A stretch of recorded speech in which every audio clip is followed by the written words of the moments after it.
사랑하는 시흥동산교회 성도 여러분, 오늘은 고난주간 셋째 날 아침입니다. 예수님의 고난과 죽음을 묵상하며 그 역사에 담겨진 놀라운 주님의 사랑을 깨닫는 시간이 되길 축복합니다. 오늘 2021년 3월 31일 수요일 시동을 위한 메시지 지금 시작합니다. 오늘 우리에게 주시는 하나님의 말씀은 누가복음 23장 1절에서 12절까지의 말씀입니다. 누가복음 23장 1절에서 12절의 말씀. 어제 본문에서 예수님은 유대인 종교 지도자들이 증거로 삼을 만한 결정적인 증언을 스스로 던지셨습니다. 그들에게 끌려다니며 신문을 받고 재판을 받고 있는 것 같지만 사실 예수님께서 주도적으로 그 십자가의 길로 나아가고 계신 것이죠. 그들은 예수님이 말씀하신 증거를 가지고 예수님을 끌고 빌라도를 찾아갑니다. 왜냐하면 예수님을 사형에 처하려면 로마 사람에게 허락을 받아야 했기 때문입니다. 이스라엘 사람들이 로마의 허락 없이 현장에서 돌로 쳐 죽일 수 있는 죄목이 하나가 있긴 했습니다만 간음죄 같은 거였는데요. 간음 현장을 들키면 그 남녀는 돌로 쳐서 죽이는 인민재판이 행해졌었고 그 외에 다른 모든 죄들은 로마 정부의 허락이 있어야 처형이 가능했기 때문입니다. 뭐가 그리 급했는지 이들은 빌라도 앞에 예수를 끌고 가서 빨리 처형해 주길 원하고 있습니다. 그들은 빌라도에게 예수님을 무엇 때문에 기소하려는지 낱낱이 밝히고 있는데요. 첫 번째 고소의 내용은 예수가 이스라엘 백성을 잘못된 길로 미혹한다는 것이었습니다. 여기서 사용된 미혹하다라는 말이 쓰인 것을 또 찾아보면 마태복음 17장 17절에 이 단어가 쓰였는데 그때 예수님은 믿음이 없고 패역한 세대여 내가 얼마나 너희와 함께 있으며 얼마나 너희에게 참으리요 이렇게 말씀하셨어요. 그때 패역한 세대 그렇게 말씀하실 때 그 패역이라는 단어와 오늘 이 구절에 미혹하다라는 말과 같은 단어로 쓰였습니다. 뒤틀리다라는 뜻이 있는데요. 예수님은 그 세대를 뒤틀린 세대라고 하신 것이고요.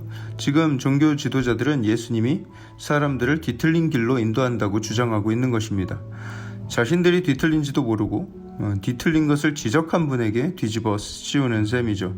잘못된 길이 무엇인지, 그럼 바른 길은 어떤 길인지 제시할 수도 없는 지극히 주관적인 주장을 펼치고 있습니다. 또 두 번째 고소 내용은 가이사 로마 황제에게 세금 바치는 것을 금하였다라고 주장합니다. 하지만 그 주장은 사실과 다르죠. 그들은 집요하게 예수님을 고소할 빌미를 잡으려고 노력했었고요. 그 중에 하나가 세금에 관한 문제였습니다. 예수님은 오래전부터 그들이 세금 문제로 자신을 엮으려는 시도를 간파하고 계셨어요. 그래서 하루는 그들에게 동전 하나를 가져오라고 하셨습니다. 그 동전에는 가이사의 초상화가 새겨져 있었죠. 이 형상과 글이 누구의 것이냐? 가이사의 것인데요. 그럼 가이사의 것은 가이사에게, 하나님의 것은 하나님께 바치라 말씀하셨어요. 그 모든 논란을 한 방에 종식시키신 놀라운 지혜의 답변이었습니다. 그 종교 지도자들도 그때 한 방 먹었었거든요. 예수님이 세금을 내지 말라고 한 게 아니라는 것을 본인들이 더 잘 알고 있습니다. 하지만 증거도 없이 예수님을 지금 모함하고 있는 것이죠. 그 모함이 굉장히 교활한 이유는요. 빌라도는 로마 황제에게 파견을 받은 총독으로서 가장 중요한 임무 중에 하나가 황제에게 바치는 세금이 아무 탈 없이 황제한테까지 잘 도달하게 하는 것이었습니다. 그런데 그 민감한 세금 문제를 거론함으로써 이 빌라도를 굉장히 긴장시키려는 것이었죠. 세 번째 고소는 가장 중요한 것인데요. 예수가 자칭 왕 그리스도라 하더이다 하고 고발합니다. 이는 거짓 고발은 아니었어요. 예수님도 인정하신 부분이기도 하였고 또 진실이지 않습니까? 그런데 이 종교 지도자들은 예수님이 로마 황제를 위협하는 정치적 선동가로 보이게끔 이야기를 하는 거예요. 메시아나 그리스도의 개념을 모르는 로마인들에게 그저 역적의 이미지만 씌우려고 하는 것입니다. 로마는 당시 굉장히 넓은 영토를 다스리면서 수많은 타민족들을 식민지로 거느리고 있었기 때문에 이런 정치적 선동에 대해서 굉장히 민감해 있었습니다. 어떤 작은 선동이라도 기민을 보이면 가차없이 사형에 처하던 현실이었어요. 종교 지도자들은 그 로마법을 이용하여 빌라도를 자극하려고 애쓰고 있습니다. 그 세 가지 고소의 내용 중에 빌라도가 관심을 기울인 것은 세 번째 것, 예수가 자칭 왕이라고 주장하는 부분이었습니다. 그래서 빌라도가 예수께 직접 묻죠. 3절에 네가 유대인의 왕이냐 이렇게 묻습니다. 예수님이 대답하시죠. 네 말이 옳도다. 예수님은 다시 한번 당신의 왕되심을 말씀하십니다. 물론 그 뒤에도 빌라도의 많은 신문이 있었겠지만 성경의 그 모든 내용을 다 담은 것 같아 보이진 않습니다. 여튼 빌라도가 예수님을 신문한 끝에 내린 결론은 이 사람은 죄가 없다. 무죄, not guilty. 예수를 기소할 아무런 증거나 빌미를 찾지 못했다는 거예요. 빌라도는 자신을 찾아온 대제사장들과 공회원들에게도 예수님의 무죄를 선포했습니다. 그는 그저 악의가 없는 종교적 열정주의자 정도로 그냥 결론을 내려본 거예요. 사건 종결. 자, 그러면 이 사건은 그렇게 진짜로 종결 처리가 되었어야 되는데 상황은 더 이상하게 전개가 되어 갑니다. 5절을 보시면 무리가 더욱 강하게 주장하죠. 저 사람이 온 유대에서 가르치고 갈릴리에서부터 시작해서 여기에까지, 여기 예루살렘까지 와서 백성들을 소동하게 합니다. 빌라도가 깜짝 놀랍니다. 당신들 지금 뭐라고 했어? 갈릴리? 그럼 이 사람이 지금 갈릴리 사람이라는 거야? 그럼 진작 말을 하지. 우리 관할이 아니네. 이 사건 헤롯 관할청으로 보내. 괜히 내가 땀 뺐네. 그래서 예수를 헤롯에게로 보내려는데 때마침 헤롯이 예루살렘에 와 있던 상황이었어요. 즉시 만남이 이루어졌죠. 헤롯이 예수를 보게 된 것을 굉장히 기뻐했습니다. 왜냐하면 예수에 대한 소문만 무성하게 들었지 실제로 본 적은 없었거든요. 너무 보고 싶었던 거예요. 그리고 만나면 뭔가 이적이라도 자기 눈앞에서 행할까 기대하는 마음도 있었습니다. 그렇지만 헤롯 앞에선 예수님은 아무 말씀도 하지 않으셨어요. 예수님은 진리를 밝혀야 할 때 당당히 밝히는 용기를 보여주셨을 뿐만 아니라 침묵이 필요할 때는 끝까지 침묵하시는 인내를 보여주신 것입니다. 이것은 어쩌면 이사야 선지자가 그때로부터 수백여 년 전에 예언한 것이 성취되는 순간이었는지도 모릅니다. 이사야가 예언하기를 그가 곤욕을 당하여 괴로울 때에도 그의 입을 열지 아니하였으며 마치 도수장으로 끌려가는 어린 양과 털 깎는 자 앞에서 잠잠한 양같이 그의 입을 열지 아니하였도다. 끝까지 묵묵하게 죽음으로 향하신 예수님의 모습이었습니다. 그러자 헤롯은 흥미를 잃었고요. 그 종교 지도자들과 공회원 무리들은 더 격하게 예수를 고발하기 시작했습니다. 그를 심판해라, 처벌해라, 십자가에 매달아라 마구 요구하는 것이죠. 헤롯은 약간 미치광이 같은 성품을 가지고 있었는데 그는 예수님께 빛나는 옷을 입혀서 다시 빌라도에게 보냈습니다. 빛나는 옷이란 왕들이 입는 옷을 가리키는데 이는 스스로 왕이 된 자라는 조롱의 의미를 담고 있었습니다. 그리고 로마 군인들과 함께 예수를 업신여기고 희롱했습니다. 아무 힘을 쓸 수 없는 예수님에게 왕처럼 분장을 하고 자기들끼리 웃고 떠들면서 놀려대는 모습이었던 거예요. 당시 돌아온 예수를 보면서 빌라도는 또 얼마나 즐거워했을까요? 그렇게 빌라도와 헤롯은 급격하게 친해지게 되었습니다. 마치 JSA 공동경비구역이라는 영화에서 남과 북이 이런저런 장난을 치면서 북한군과 남한군이 서로 친해졌듯이 지금 헤롯과 빌라도는 예수라는 조롱의 대상을 놓고 같이 즐거워하고 히히덕대다가 서로 친해진 것입니다. 그들은 서로 원수관계에 있었던 사람들이었는데 악을 도모하면서 친분이 생겼던 거예요. 그들이 왜 원수가 되었었는가 하면 헤롯이 예루살렘에 성전을 아주 크고 화려하게 짓고 있었습니다. 사실 지금 이때에도 성전 건축은 진행 중이었던 상황이었어요. 이방인 출신 왕으로서 그 지역을 다스리기 위해서 유대인들의 환심을 사야만 했고요. 그들이 가장 원할 만한 것을 구상해서 지어준 것입니다. 그 성전이 막 공사 중일 때 빌라도가 그 성전에 걸어두라고 장식용 방패 여러 개를 보냈는데 그 방패에는 그 방패를 바치는 사람의 이름 그리고 또 방패가 숭배하는 우상의 이름이 새겨져 있었다고 합니다. 그 우상 숭배용 방패를 성전 입당 선물로 보낸 거예요. 유일신 하나님을 섬기는 성전에서 볼 때 굉장히 불경스러운 물건이었죠. 유대인들은 빌라도의 그 행동에 화가 나서 로마 황제에게 항의하기 위해서 사절단을 보냅니다. 로마 황제 디베료가 그 소식을 듣고 빌라도에게 굉장히 크게 화를 냅니다. 왜냐하면 디베료는 식민지 백성들을 자극하지 않기 위해서 엄청나게 신경을 많이 쓰고 있었거든요. 그렇게 하지 않으면 그 방대한 영토를 다스리는 것이 굉장히 피곤해질 것을 알았기 때문입니다. 그 사건 이후에 빌라도와 헤롯은 굉장히 사이가 악화되었었는데 이번 예수님 사건을 처리하면서 둘이 아주 끈끈한 사이가 되었습니다.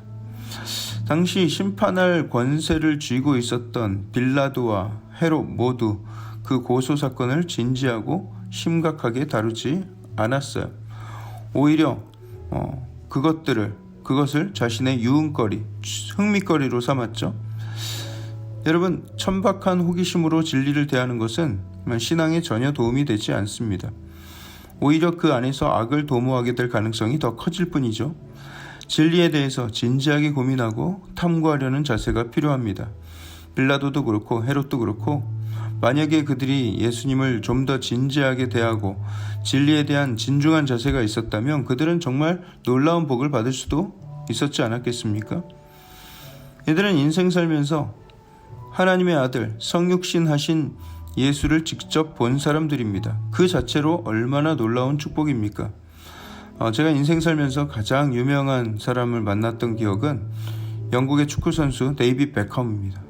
제가 평소 좋아하던 축구선수와 악수를 나눈 적이 있는데 지금까지 그걸 생각하면 얼마나 신기방기한 경험인지 모르겠어요.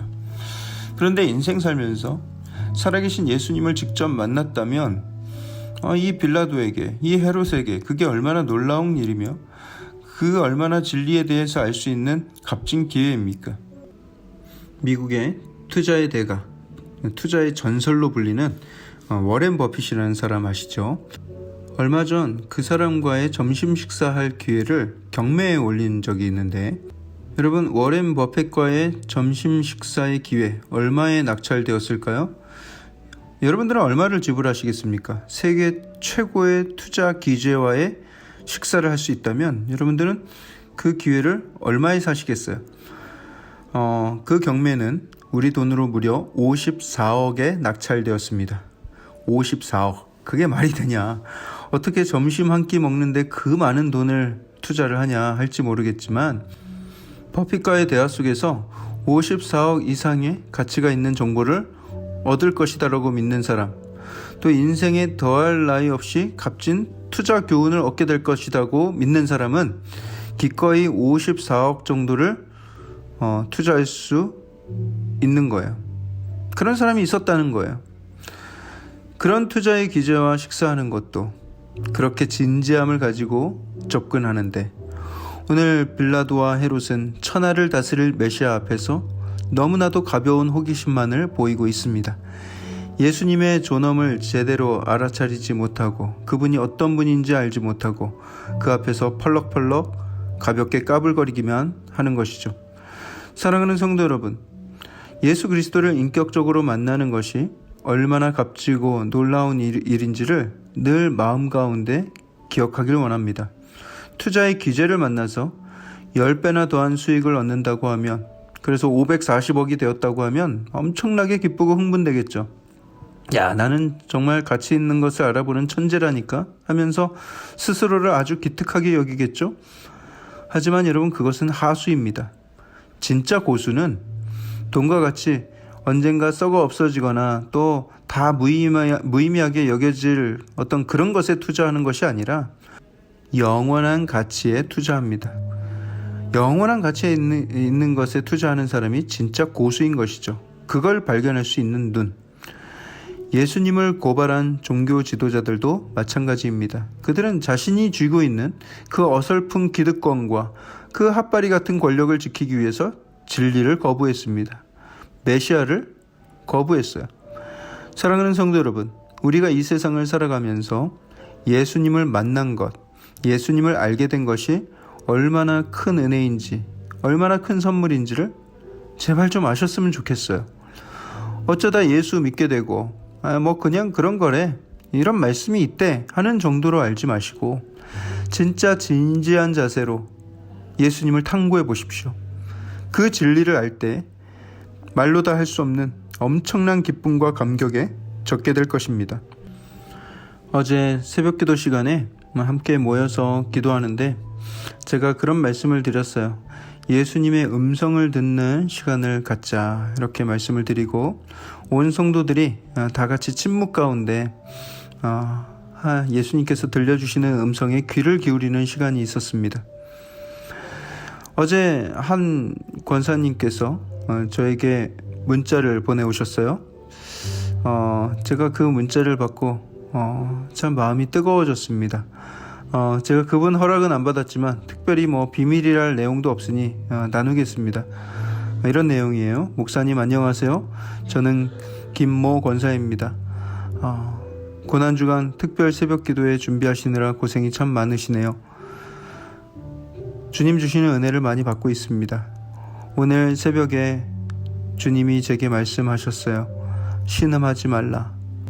신음하지 말라고 말씀해 주셨어요. 목사님 저 힘낼게요. 목사님도 힘내세요. 우리 주님 계시니까요. 저를 위해 기도해 주셔서 감사합니다.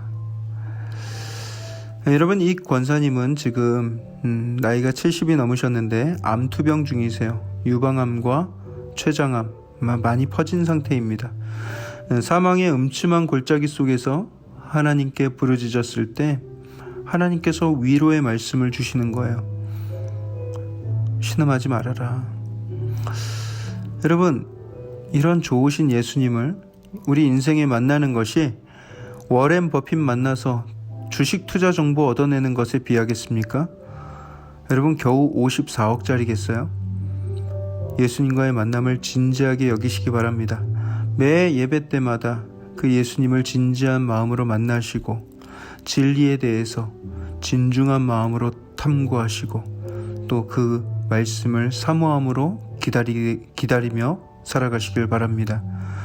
오늘 이 모든 본문의 사건은 1988년 전 서기 33년 4월 3일 금요일 오전 7시에서 8시 30분 사이에 있었던 예루살렘에서 있었던 역사적인 기록입니다.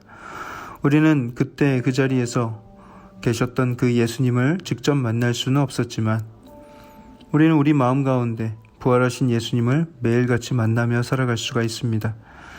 그것이 저와 여러분들에게 어떤 의미인지 어떤 가치인지를 깊이 알고 깨달아서 그 예수님 만나는 일에 여러분 최선을 다해서 열정을 다해서 또 사모하며 나아가시길 주님의 이름으로 축복합니다.